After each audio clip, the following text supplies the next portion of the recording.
Bobby, I didn't think anybody could possibly feel as miserable as I feel now. You miserable? Yes, I do have the capability of being as miserable as the next person, which happens to be you. It's funny because I always think of you as being so cool and contained. Yeah, that's because I try hard to hide it. Right now I just can't swing it. You think, our mutual misery could enjoy a little company? Maybe for some coffee or something? Sure. As a matter of fact, I think it's a good idea. Fantastic. Amy, have the pathology reports come up yet? Not yet, but they're on their way. No, I'm just going to stand here and wait for them. Sometimes it doesn't pay to get up in the morning. Are you having a bad day? Maybe I'm just tired of being a Quartermaine. And a great deal of time, not to mention expense, can be saved by this informal, unrecorded, preliminary hearing by examining Alan Quartermaine's charges. Come in. Tracy. Excuse me, Your Honor. I'm Tracy Quartermaine. I'm Ned Ashton's mother. I didn't think that I was late. That's quite all right, Miss Quartermaine. Your brother said no one else was attending this meeting. Yes, well, my brother was wrong. Darling, can I sit next to you? Of course. Hurry up, sweetheart. Come on. Thank you, dear. Oh, thank you, dear. Mm-hmm. Sorry, Your Honor. I'm really sorry.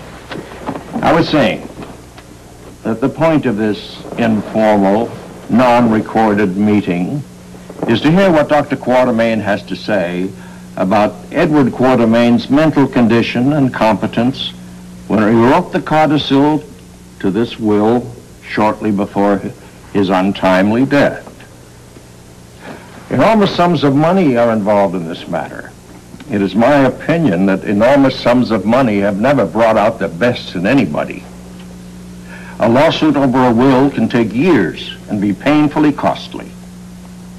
What I think everybody would like to find out at this hearing is whether or not Dr. Quartermaine has sufficient evidence to fight Mr. Edward Quartermaine's last codicil to his will.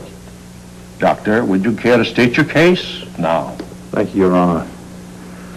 Up until about 6 months ago, my father was in excellent health, both mentally and physically. Then shortly after the arrival of his grandson, my nephew, Ned Ashton, I began to notice a certain kind of change in my father's behavior. He began to soften up, for lack of a better word. It was unfortunate that at that time he developed a very bad case of the flu that he couldn't shake, and it was at this time that I noticed a very, very severe mental deterioration begin to take place. I mean, it got so bad that he went down to our docks with his grandson, supposedly just to fish for the afternoon, and he assumed that that was his annual fishing trip, that he was to begin the following day. Come on, that's not true. You'll get a chance to speak, Mr. Ashton. My grandfather knew fully well where we were. Whether my nephew accepts it or not, my father was completely senile when he wrote the codicil to that will. Alan, you're quite mistaken.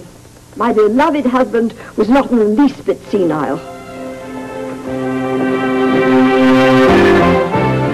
In outside chambers, I'd like to talk to Mrs. Quartermaine alone. You're not going to let Alan get away with this, are you? Very much. And if you please, I'll call you back in shortly. Thank you.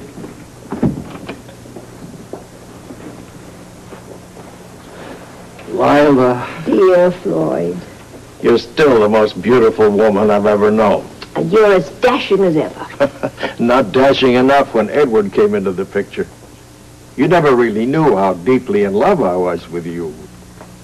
I was sorry to hear about Edward. Thank you. And I was so sorry when your Marcia died. That was 5 or 6 years ago, wasn't it? 5. I treasured your note of sympathy. As a matter of fact, I still have it. You do? Yes. It has such a depth of understanding in it. It helped me, you know. Oh, I'm so glad. And how about your family? My 2 sons are lawyers. one in New York and one in Washington. My daughter lives in Paris. She's a successful dress designer. And you never married again? No, I never did. So you're alone? Yes? I find I don't like it. How did that happen? Rather strange, wasn't it? Yes. Now, I think we should discuss the matter in hand. You mean Edward? Yes. Alan is quite mistaken. Edward was completely sound in mind when he wrote that codicil to his will. And he was in top form before he left for the Bahamas. I hope I'm not too late for this information. No, you're not. We had a lovely talk that same morning, and we laughed a good deal. I'm glad we had that laughter together. You knew Edward better than anyone, didn't you? Yes, I did. And believe me, Floyd, his mind was sound as a bell when he wrote that codicil.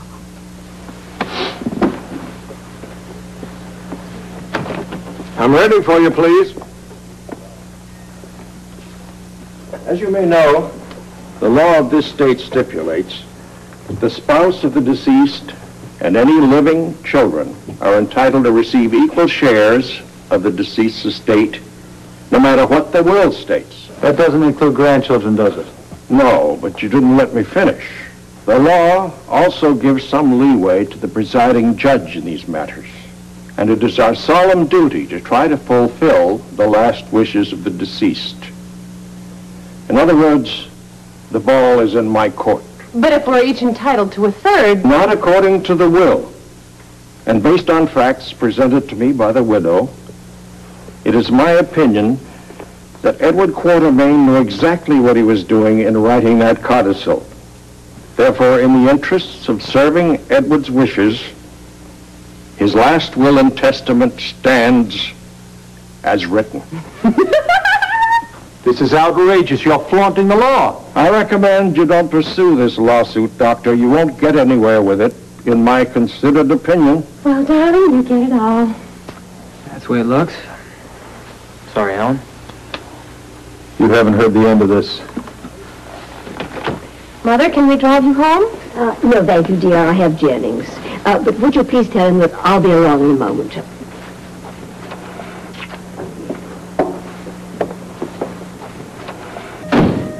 Lila, is it too soon to ask you out to dinner? Well,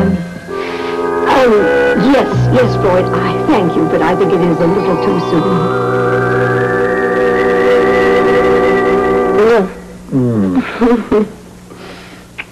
Listen, I don't think you'll have to worry about any more problems with Dr. Harrison Davis again. Oh, really? Yeah, I asked him to come by here.